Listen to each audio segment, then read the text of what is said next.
Well, I have some good news for you. We are, as you may know, have a significant election integrity project. We have actually an election integrity project that a part of which includes doing the job that the Justice Department, again, has refused to do, which is requiring states to follow the law that they clean up the election rolls, take reasonable steps to clean up the election rolls.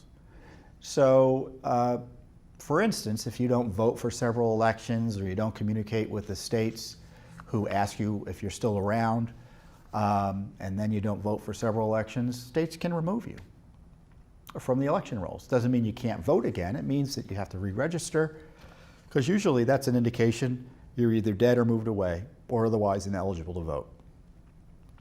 Now the states don't want to do that. Many states don't want to do that. And Judicial Watch sued in the past Ohio and Indiana. That resulted in their doing that, and the Ohio settlement agreement with Judicial Watch was upheld by the Supreme Court just this past term. The left objected to Ohio sending out one additional mailing and then waiting 4 years to remove someone off the rolls if they didn't respond to the election and didn't vote in 2 subsequent federal elections. So the left is crazed because they hate the idea of not having bad names, dirty voting rolls, because dirty voting rolls enable them to be able to better steal elections. Simple. That's why they oppose all of this. So Judicial Watch has been continuing to pursue this issue because the Obama administration didn't want to pursue it. Of course, we were going to do it independently anyway. We sued Kentucky over its dirty election rolls, and we've also sued recently California and Los Angeles County over their dirty election rolls. Great news in Kentucky. The case is over, and we won. There's a consent decree in place, signed by a federal court judge, requiring Kentucky to clean up its election rolls.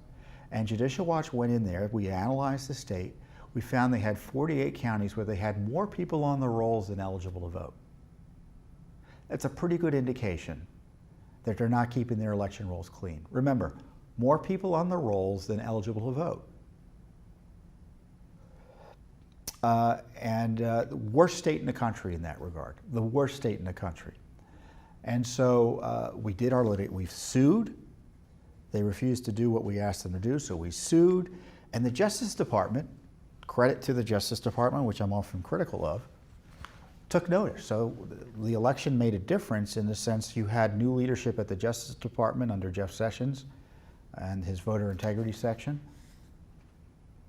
They came in and also said, Judicial Watch is right here. You need to do something. So the Justice Department also, following our lead, intervened. And it resulted in a consent decree that includes, I don't want to read all the steps, at least 12 or 13 steps Kentucky is going to take in order to maintain cleaner election rolls.